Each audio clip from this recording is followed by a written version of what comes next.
Have you ever noticed how good it feels when you're walking in trees, walking in the forest, spending time outside? And that's something that a lot of us don't do on a regular basis. Truthfully, we should do more of it. And as it turns out, there is a really healthy practice called forest therapy. And I want to talk with you guys about that today. So I'm Mira Dessy. I am the ingredient guru and the founder of the Healthy Readers Book Club. Today, we are talking with Robin Ballard, who is an LVN. And several years ago, she attended a forest bathing session through an Airbnb that she was staying at. It was so fabulous that she decided she needed to know more about it.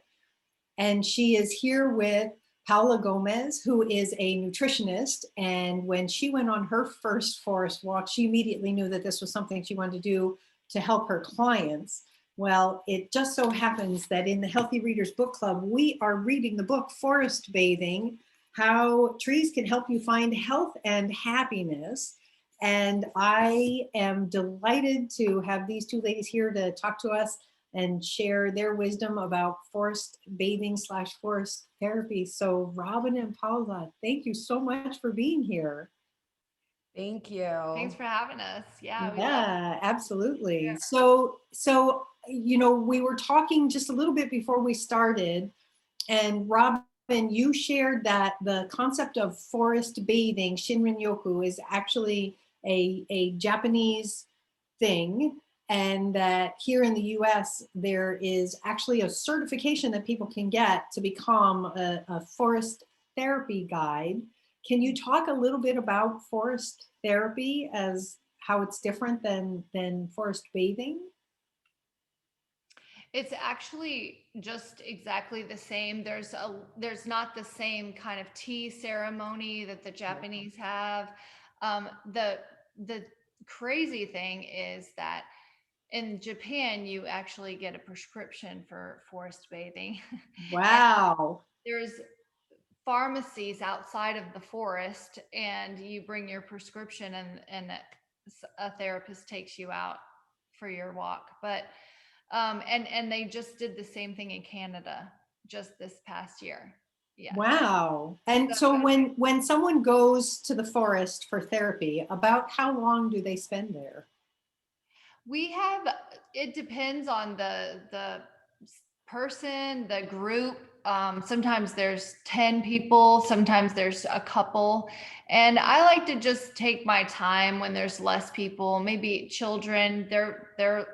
You're not going to keep them there and keep their attention for more than an hour probably. And Paola is really great at figuring out how, where everybody's attention is at the moment. But So a session typically lasts between 2 to 3 hours. However, most of us are so busy and 3 hours seems like such a long time. So we've kind of modified this practice depending on the time of our clients. mhm. Okay. And so do you have specific areas that you like to go to, or do you learn a new area depending on where the clients are? Like, how do you connect with the forest where you're taking them? We usually, so we do have an area where we have been going because we have access to a camp right near our house. But you can do forest bathing anywhere. Anywhere. You can sit next to a plant if that is the closest nature that is available. You can go to your backyard, to the Mhm. balcony. It doesn't have to be a forest per se. And we can do Zoom Yeah. forest bathing sessions. Oh, wow. That's Yes. an interesting thought. So you can take people into the forest that you are so familiar with, and they Yes. still get the benefit. Yes.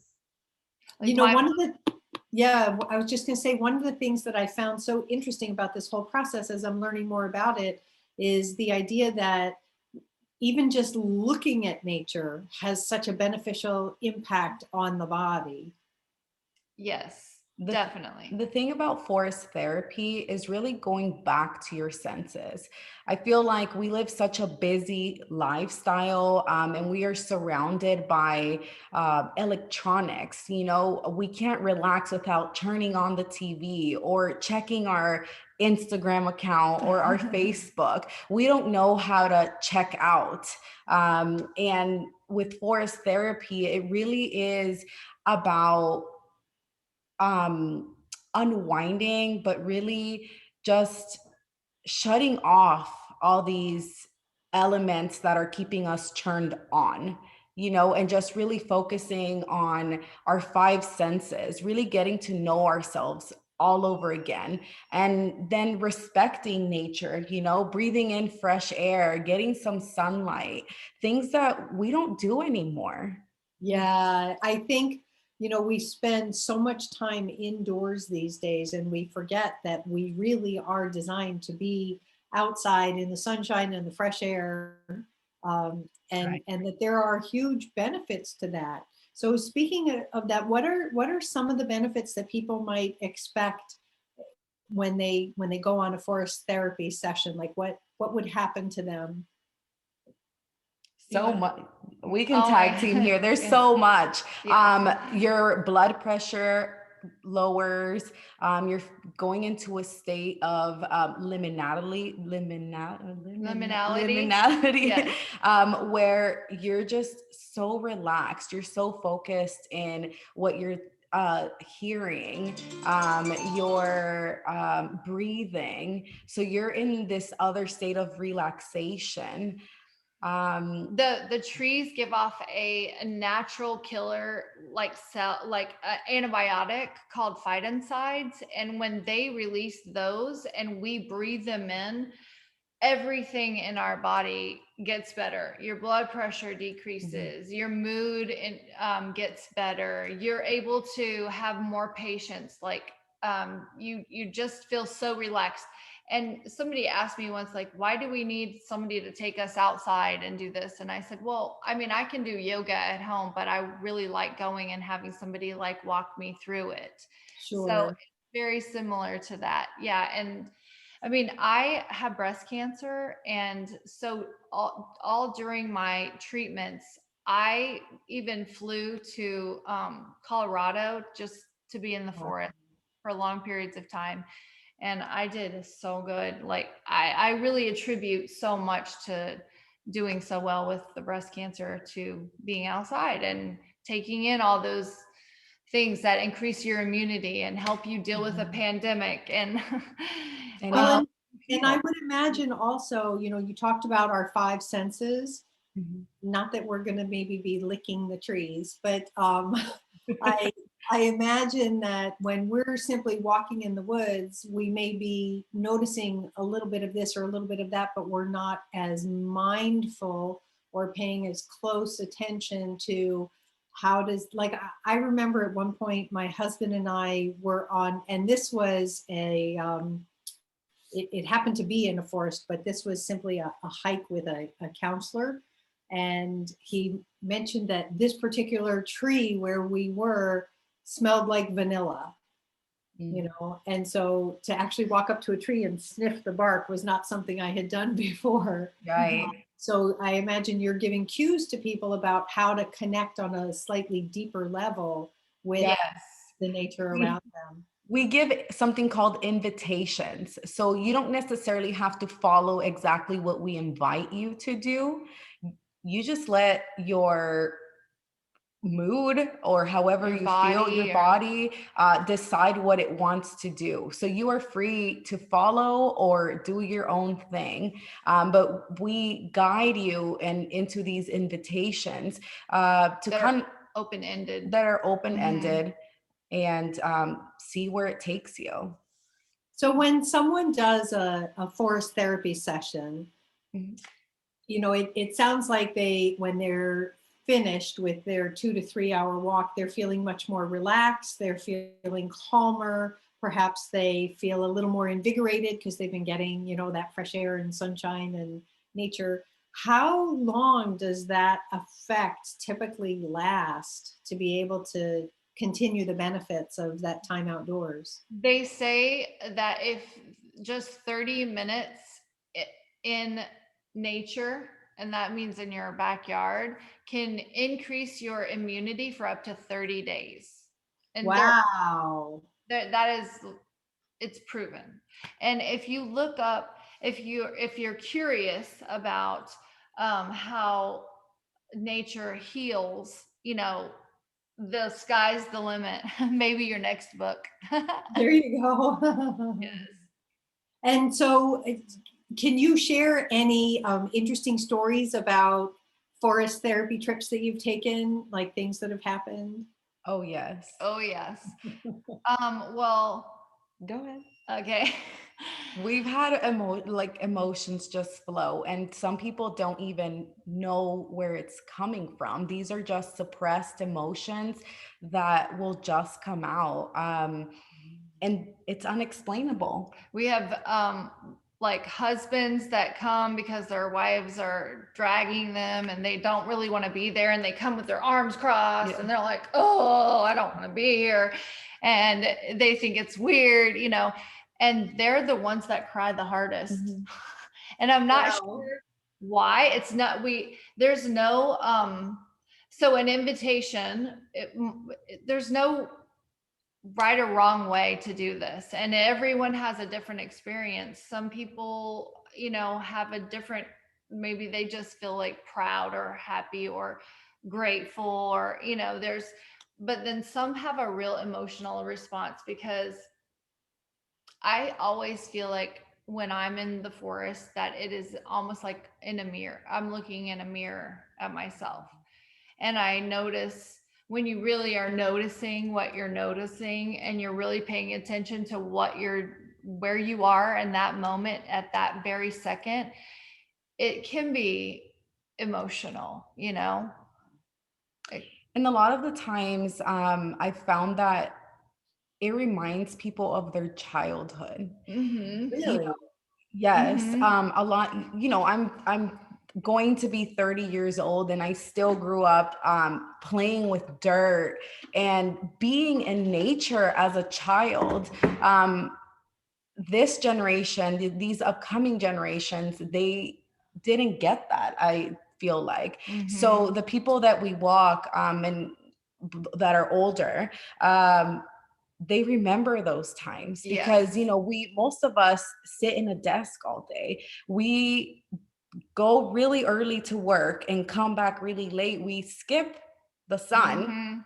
Mhm. And when we're there and present, I think that's the key thing. We are present in that moment. Something happens. Well, a lot of people haven't been in nature in a long Yeah. time, and they sign up to do this, and they're just like, oh my gosh, it's almost like coming home, Mhm. coming Wow. home. Yeah, it's amazing. And I think you're right. It's one of the things that we tend to forget is that, especially given where we live, like it's just become so built up, and there's fewer and fewer, forest areas. And I have to believe for people who live in the city, it's even more. And so it's really challenging to be able to find that. Yes, definitely, it is challenging. Yeah, So but you were, the idea also, like we mentioned earlier, you don't need to be close to a forest. It could be with a plant. I'm And about to move to yeah. the beach, and I'm gonna be doing the same thing that I do in the forest on the beach, and I Mhm. can't wait. Yeah. and so when I was just about to ask, so you were saying you could do it with a plant or whatever. So it doesn't specifically have to be a tree. No. It could be like a house plant. Yes. Mhm. Although if you were to plant a tree inside your house, like a small tree, would that be better because of the phytoncides that Robin was mentioning? Or Possibly. I mean, it depends on the plant, I guess, or the tree. But yes, I think that's their antibiotic. They release it to help, cure them from diseases or keep pests off of them. Yes. sure, The sure. phytoncides are there immune system per se. Yeah. It's this chemical that they emit into the air, and that's how they protect each other from being attacked by, funguses Mhm. or any other things that might cause them to die. That's their immunity. So they And pass that immunity on to us just by being with them within 15 minutes of breathing Oh, that. wow. Yeah. So I guess what I'm hearing is you need to spend at least a minimum of 15 minutes, Mhm. but you can have a good benefit from spending 30 minutes. And I have to believe, I guess, since you guys take people out for 2 to 3 hours, that that is an ideal amount of time to spend out in well, nature. at the end, so we come, we have several invitations, and then we have a tea ceremony. We have a tea. It's not really a ceremony like the Japanese do. So, but it is a tea where we come together, and sometimes just the tea can last 40 minutes because they want to talk about what they just experienced, and we're sharing a tea and we're sharing snacks, and so that usually does push it over towards the 3 hour thing, but it can be up to an hour. Paola has an hour walk that she can do easily for people who are busy. Even a lunch hour would be nice. Yeah, I've, most of my clients, they don't have a lot of time. So Sure. I've kind of condensed this. And even just with one invitation, that can make a big difference. Yes, definitely. That's great. And so how often do you recommend that people spend time outside? Every day. If Every possible, single every day. day. Yeah. But if it lasts 30 days, if it's been proven that it lasts 30 days, this effect of being in nature and being relaxed, being in the state of relaxation, I think maybe once a month is something we would recommend. But if it's possible. Take a stroll. You have this great book that you're reading. Mhm. Take a stroll in your own backyard and just notice what you're noticing, and what's noticing you. It's incredible to stand in front of a tree and see all the things living on the tree, and how the bark is so much more beautiful in the sun, and all of those things. It's incredible, like even just in your own backyard, what you Mhm. can really do, the benefits that you will receive just by doing that. Sure, sure. Well, so you had mentioned that you both have taken training to do this, and we have members in the book club from all over the place. So how would they find someone if they were specifically looking for a guide? The Association of Nature and Forest Therapy Guides, ANFT, they can Google that, and they have a website that shows, you see all the forest therapy guides in your area, if there are any, and then even in your state, and Mhm. it's on their website. And That's it's a very great cool. resource. Yes. That's great. Okay, so if there were like just one big tip that you could give to someone about what they need to know or what they should be doing in order to maximize their experience out in nature, what would that be? Just respect it. I guess, like, and respect it, and it will respect you. You will, I don't, I am like a realist, and I'm not like, oh, let's go hug trees. But I'm telling you, this training has allowed me to really connect with nature in a way that's so personal. I think just if you're open to it, and you can reap the benefits, and I think you can get so much from just being outside. I agree. It's a mutual relationship. Just as much as we need them, they, give us these fighting sides and give us relaxation. If you've ever had a plant in your home and you talk to it and you water it, they produce beautiful flowers. So it's this mutual relationship between us and nature that I think we've forgotten how much it has given us. Mhm. That's and really sweet. continues to give us. Yeah, that's really sweet. Well, ladies, thank you so much for joining me today. This is really interesting. I hope everybody watching goes to find a forest therapy guide near them. I'm going to have to talk to you about going on a walk with you ladies because that's Absolutely. so We would much love that. fun. And folks, thanks for watching. Please don't forget, click down below, click subscribe, hit the bell so you know when the new videos are up, and we will be back soon with more information. Thanks for watching. Thank Bye. you. Bye.